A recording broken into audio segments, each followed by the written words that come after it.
নমস্কার বন্ধুরা, সানুদির রান্নাঘরে জানাই আপনাদের সবাইকে স্বাগত। আজ আবার আমরা চলে এসেছি একটি নতুন রেসিপি নিয়ে। আজ বানাবো ডিম দিয়ে এঁচড়।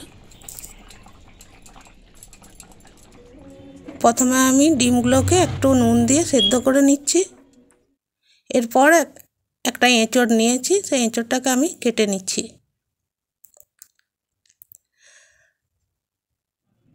বাটিতে একটু তেল বুলিয়ে নিচ্ছি যাতে এঁচড়ের আঠাটা না লাগে। এঁচড়গুলোকে আমি ছোট ছোট পিস করে কেটে নিচ্ছি।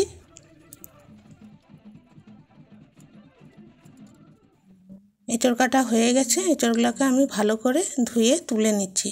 এরপর কয়েকটা আলু আমি ছুলে কেটে নিচ্ছি, একটু ছোট ছোট করে কেটে নিচ্ছি। আলু কাটা হয়ে গেছে। এরপর আমি কড়াইয়ে জল দিয়ে এঁচড় আলু একসঙ্গে একটু অল্প নুন হলুদ দিয়ে সেদ্ধ করে নিচ্ছি।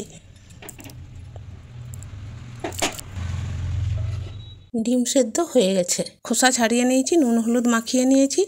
আর এখানে ফুলকপির কিছু টুকরো নিয়েছি, ফুলকপিতেও নুন হলুদ মাখিয়ে নিয়েছি। এখানে আমি পেঁয়াজ, আদা, রসুন, লঙ্কা নিয়েছি, এগুলো আমি বেটে নেব। কড়াইয়ে তেল গরম হয়ে গেছে, ফুলকপিগুলো প্রথমে ভেজে নিচ্ছি। ফুলকপি ভাজা হয়ে গেছে, তুলে নিচ্ছি। এরপর দিয়ে দিচ্ছি নুন হলুদ মাখানো ডিমগুলোও আমি ভেজে নিচ্ছি। ভাজা হয়ে গেছে, তুলে নিচ্ছি। এরপর কড়াইয়ে আমি কিছু ফোড়ন দিচ্ছি, তেজপাতা, শুকনো লঙ্কা, দারচিনি, লং দিয়ে দিচ্ছি, পেঁয়াজ বাটা আর দিয়ে দিয়েছি রসুন, আদা আর কাঁচা লঙ্কা বাটা, দিয়ে দিচ্ছি টমেটো কুচি। একসঙ্গে ভালো করে আমি কষে নিচ্ছি। দিয়ে দিচ্ছি স্বাদ মতো লবণ আর হলুদ, ভালো করে কষে নিচ্ছি। একটু ঢাকা দিয়ে দিচ্ছি। কিছুক্ষণ পর ঢাকা আমি খুলে নিলাম, আরও ভালো করে আমি কষে নিচ্ছি। দিয়ে দিচ্ছি কাঁচা লঙ্কা বাটা আর দিয়ে দিচ্ছি কাশ্মীরি লাল লঙ্কার গুঁড়ো আর দিয়ে দিলাম একটু জল। এরপর আবারও আমি একটু ভালো করে কষে নিচ্ছি।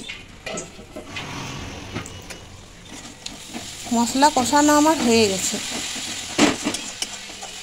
একটু ভালো করে নেড়ে চেড়ে আমি এরপর দিয়ে দিচ্ছি সেদ্ধ করে রাখা আলু আর এঁচড়। কষে রাখা মশলার সঙ্গে আলু আর এঁচড় আমি এখানে ভালো করে মিশিয়ে নিচ্ছি। এখানে আমি ঢাকা দিয়ে কিছুক্ষণ হতে দিয়েছিলাম। এরপর ভালো করে নেড়ে নিয়ে দিয়ে দেব আমি পরিমাণ মতো জল। দিয়ে দিচ্ছি স্বাদ মতো লবণ। একটু নেড়ে নিচ্ছি। ফুটে যাওয়ার পর দিয়ে দিচ্ছি ভেজে রাখা ডিম আর ফুলকপি। ঢাকা দিয়ে অল্প একটু হতে দিয়েছিলাম। এরপর দিয়ে দিলাম অল্প একটু চিনি আর দিয়ে দেব ওপর থেকে একটু ধনেপাতা কুচি। বন্ধুরা, ডিম এঁচড়ের রেসিপি আমার হয়ে গেল। আর বন্ধুরা, আপনারাও বাড়িতে তৈরি করে দেখবেন।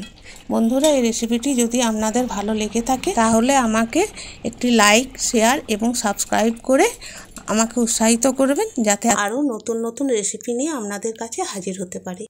ধন্যবাদ।